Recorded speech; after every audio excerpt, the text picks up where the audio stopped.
Panorama group, जो सोचता है वो करता है। आपके अपने सपनों का आशियाना। नमस्कार, सिटी पोस्ट लाइव में आपका स्वागत है। मैं हूं आपके साथ मुकेश कुमार सिंह। आज द्वितीय चरण का मतदान समाप्त हो गया है।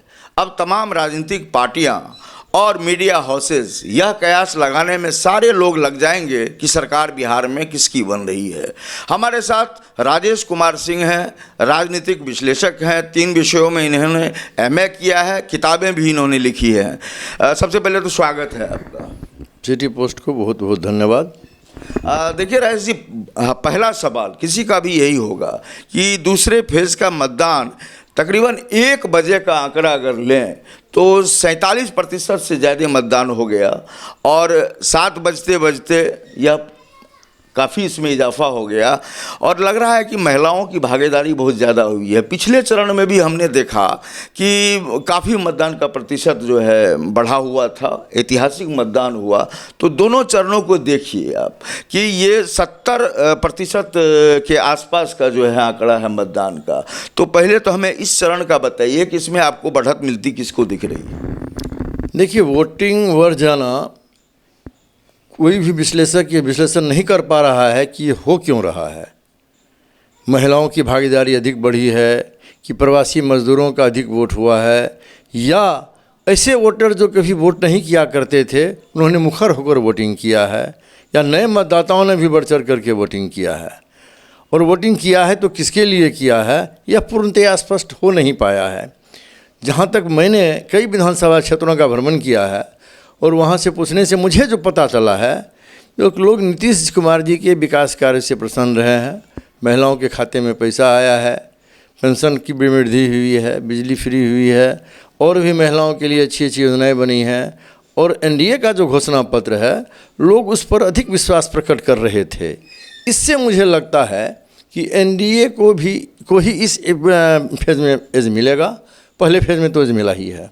मैंने आपका कहना है कि ये दूसरा चरण जो है यह मुफीद रहा है एनडीए के लिए। पहला फेज़ में भी जो है बढ़त ले रहे हैं एनडीए वाले, पहले फेज़ में भी बढ़त ले रहे हैं और इस फेज़ में अपेक्षाकृत अधिक बढ़त ले रहे हैं। और निश्चित रूप से मुझे लग रहा है कि सरकार एनडीए की ही बनेगी। और जहाँ तक और मुझे विश्लेषण करने से पता चला है, नीतीश कुमार जी की जो जनता दल यू की सीट है पहले की तुलना में इस बार अधिक बढ़ेगी। और ऐसा हो सकता है बीजेपी की सीट कुछ घट जाए। इसका कारण क्या है? जनस्वराज पार्टी ने जो उम्मीदवार खड़ा किया है बीजेपी के खिलाफ, प्रायः वही उम्मीदवार हैं जो एनडीए के कोर वोटर हैं। और जितने भी नीतीश कुमार के खिलाफ जो उन्होंने उम्मीदवार खड़ा किया है, हमने जो अनुभव किया है, जैसे कि सहरसा विधानसभा में भी आता है, महिषी का क्षेत्र आता है, उसमें उन्होंने मुसलमान उम्मीदवार को टिकट दिया है। बीजेपी में ऐसा नहीं हुआ है। बीजेपी के खिलाफ उन्होंने मजबूत उम्मीदवार खड़ा किया है जो जनस्वराज निश्चित रूप से वोट काट रहा है। कहीं भी वो मुकाबले में नहीं है, मेरे हिसाब से किसी क्षेत्र में तो नहीं ही है। लेकिन इससे लाभ गठबंधन को होगा वोट के कटिंग से। यह निश्चित रूप से दुखद होगा बीजेपी वालों के लिए। लेकिन ओवरऑल जो स्थिति बनती मुझे नज़र आ रही है, बीजेपी को 140 से अधिक की सीट उपलब्ध होगी। आंकड़ा देने वाले 160-170 बता रहे हैं, लेकिन मुझे नहीं लगता कि उतना सीट उनको हो पाएगा। 140 प्लस लेकिन निश्चित रूप से हो। ये मतलब बीजेपी को आप तो एनडीए को कह रहे हैं ना? जी, एनडीए को कह रहे हैं। बीजेपी के सीट में कुछ न कुछ कमी होगी, मुझे ऐसा लगता है, और जनता दल यू की सीट में बढ़ोतरी होगी, मुझे ऐसा लगता है। अच्छा, राघोपुर का चुनाव भी आज खासा जो है हम लोग भी नज़र रखे हुए थे, और उस सीट को चूँकि तेज प्रताप यादव ने भी जो है निशाने पर लिया है।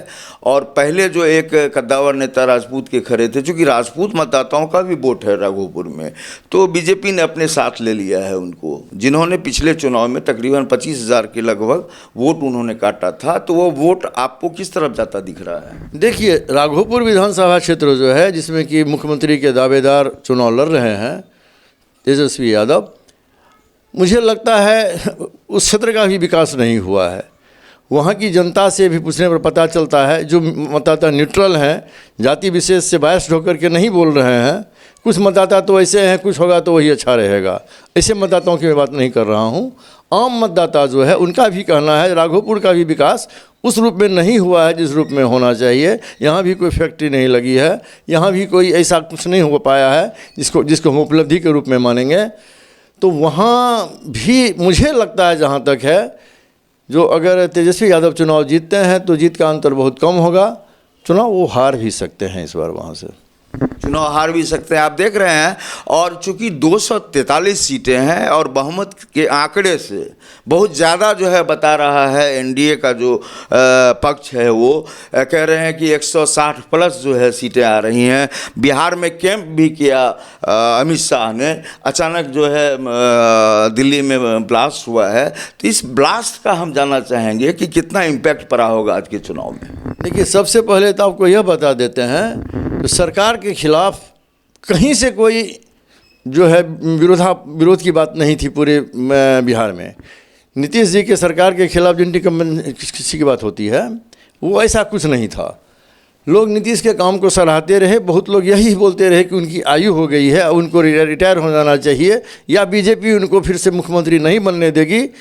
ऐसी चर्चाएं होती रही हैं। लेकिन नीतीश जी के कार्यकलाप से जनता संतुष्ट नज़र आई है, उनके बातों से संतुष्ट नज़र आई हैं। और मुझे नहीं लगता है कि वो नीतीश जी को वो निराश करेंगे इस बार। और जहाँ तक आपने पूछा बम ब्लास्ट के बारे में, एक चीज़ मैं आपसे बता देना चाहता हूँ। विस्फोट होता है, घटनाएं घटती हैं, प्रायः देखा गया है कि चुनाव के समय में ही हो जाता है। लोग इस पर भी संदेह भी करते हैं जो ये क्यों हो गया, लेकिन इसको इस रूप में नहीं लेना चाहिए। घटनाएं घटती हैं, कभी भी घट सकती हैं। ये विस्फोट घटना अगर कोई सरकार अपना फ़ायदा के लिए कराती तो पहले भी करा सकती थी, और चुनाव से एक दिन पहले कराने का कोई मतलब नहीं है। इस विस्फोट से कोई लाभ हानि की बात नहीं होगी। कुछ लोग आलोचना करेंगे सरकार की कि सरकार के रहते घटना घट गई, कुछ लोग कहेंगे ये सरकार में घटना घट गई तो अपराधी अब छूटेंगे नहीं। इससे कोई खास फर्क नहीं पड़ेगा। इस चुनाव में जनता मन बना चुकी है किसको कहाँ वोट देना है, किस सरकार को यहाँ पर लाना है, और निश्चित रूप से ऐसा ही होगा। इससे कोई खास परिवर्तन नहीं होगा।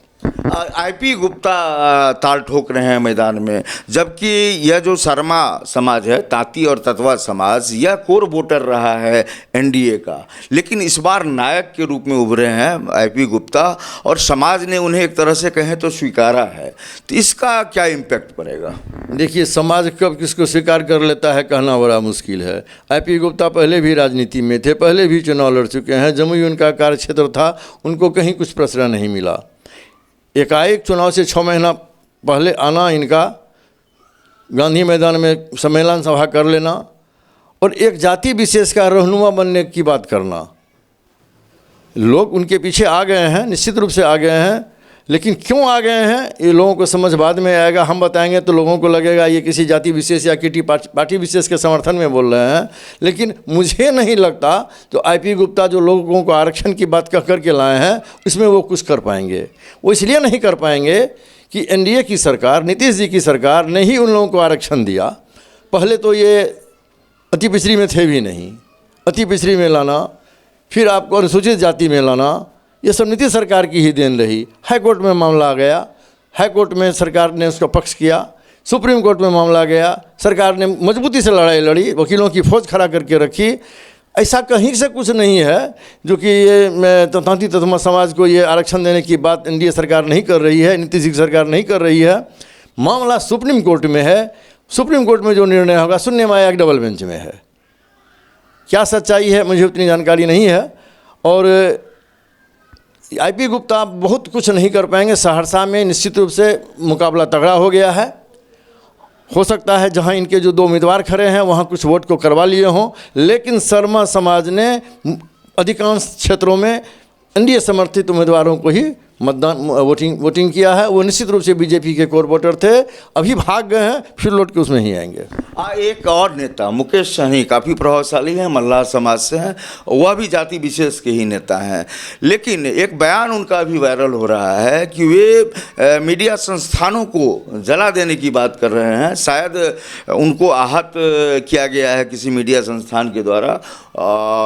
बड़ी बात क्या है ये तो मुकेश सहनी बताएंगे। शायद हमें जहाँ तक जानकारी है कि मुकेश सहनी के बारे में ऐसा बोला जाने लगा था, कुछ मीडिया संस्थानों ने यह चलाया था कि वे अब एनडीए का रुख कर सकते हैं। तो एनडीए का रुख कर सकते हैं तो हम लोगों के पास, मीडिया के पास तो सूत्र होता है, हम कयास लगाते हैं, कोई बात डंके की चोट पर नहीं कहते हैं। और कयास लगाना तो बेमानी नहीं है, सूत्र तो हमारा आधार है। इसी सूत्र को जो है तेजस्वी यादव ने अपने बयान में जो है बड़ा गंदा शब्द का प्रयोग किया था। और आज ये कह रहे हैं मुकेश सहनी कि हम जला देंगे मीडिया संस्थानों को। तो हमें लग रहा है कि आपत्तिजनक बयान है और नेताओं को इससे बचना चाहिए। और आज वोटिंग का दिन है, तो क्या मानते हैं आप कि महागठबंधन को कितना फायदा मुकेश सहनी पहुंचा रहे हैं? देखिए, मुकेश सहनी बिहार में बड़े नेता हो गए हैं। हम मीडिया हाउस से भी नहीं हैं कि राजनीतिक विश्लेषक हैं। मैं आपको निर्विवाद रूप से कह रहा हूं कि मुकेश सहनी जी मानसिक अवसाद के शिकार हो गए हैं। दरअसल हुआ क्या है, वो कहाँ 30-40 सीट की मांग कर रहे थे, उनको 15 सीट मिला, वो भी प्राय ऐसी सीट है जो वो चुनाव हारेंगे। और इस चुनाव में उनको 2 से 3 सीट अगर मिल जाए, यह बहुत बड़ी बात होगी। उनको मुख्यमंत्री पद का धोखा दिया गया है, आपको मुख्यमंत्री पद बनाते में आपको दे देंगे, ये सीट जीतेंगे नहीं तो उनको बनाया क्या जाएगा मंत्री। हो सकता है इनको वो सीट भी नहीं मिले। मीडिया हाउस ने कह दिया है, आकलन कर दिया है कि इनको सीट नहीं आ रहा है। जब इनको सीट नहीं आएगा तो इनको महागठबंधन में उचित स्थान नहीं मिलेगा, तो एनडीए की ओर जाएंगे। तो एनडीए इनको क्या लेकर के जाएगी? 1-2 सीट जीत करके जाएंगे, एनडीए को तो बहुमत मिल ही रहा है। बहुमत नहीं मिलेगा तो हो सकता है जा सकते हैं वो जाए। वैसे भी मुकेश सहनी तो उलटते पलटते रहे हैं। मुकेश सहनी निश्चित रूप से कब क्या कर जाएंगे, उनको जो मुख्यमंत्री बनाने की, उपमंत्री बनाने की बात कह दिया, उनके पीछे चले गए। बीजेपी में भी गए, उनको सम्मान नहीं मिला, वो बात नहीं है, लेकिन इतना पेड़ फैला लिए, अपना हाथ फैला लिए, जो कि बीजेपी ने उनको टाटा बाय बाय कर दिया। इस बार भी गठबंधन का हिस्सा बाद में बनते बीजेपी के साथ पहले जाने की बात आई, लेकिन इतनी बड़ी मांग इनकी रही, हमको घोषणा कर दीजिए उप मुख्यमंत्री का, हमको सीट दे दीजिए 30-40। बीजेपी तैयार नहीं हुई। तैयार हो जाती तो बीजेपी के साथ, गठबंधन के साथ रहते ही है। आखिरी सवाल हमारा होगा, लब्बो लुबाव को छोड़ दें हम, इस बार बिहार में सरकार किसकी बनती है? अगर आप आज तक का जो आपका राजनीतिक अनुभव रहा है, किताबें भी आपने लिखी हैं, तो मोटे तौर पर अगर कहें, ताल ठोक पर आप क्या कहेंगे? देखिए, ताल ठोक करके तो बहुत कुछ नहीं कहा जा सकता है। मैं फिर बोल रहा हूँ, वोटिंग का प्रतिशत जिस ढंग से बढ़ा है, यह किसी न किसी के लिए तो खतरे की घंटी है। इसके बावजूद भी एज एनडीए को ही है। 140 के आसपास इसको सीट एनडीए को मिलना ही चाहिए। अगर कहीं सब कुछ सही हो सकता है तो ये सुनामी भी हो सकती है किसी के पक्ष में। हो सकता है एनडीए को 160-70 सीट भी मिल जाए, तो आश्चर्य नहीं होगा। तो नफ़ा नुकसान जो भी हो, लेकिन आपने सुना राजेश कुमार सिंह ने यह साफ किया कि 140 तक की जो सीटों की बात है वह मिल रही है एनडीए को। यानी सरकार एनडीए की बनाने की जो कहें एक तरह से तो हरी झंडी मिलती दिख रही है जनता की तरफ से। और इसमें इजाफा भी हो सकता है, चूँकि सुनामी आने की बात इन्होंने कही, और कुछ हद तक हम भी सहमत हैं कि जिस तरीके से वोट प्रतिशत में इजाफा हुआ है, तो पीछे का राज क्या है, आखिर वोट इजाफे की वजह क्या है, और वह जो इजाफा वाला वोट है वह किस दल की तरफ जा रहा है, किस गठबंधन की तरफ जा रहा है। यह वोट जिस गठबंधन की तरफ जाएगा, निश्चित रूप से उस गठबंधन को आशा के विपरीत बहुत ही ज़्यादा सीटों का नफ़ा होगा। इस विश्लेषण में इतना ही।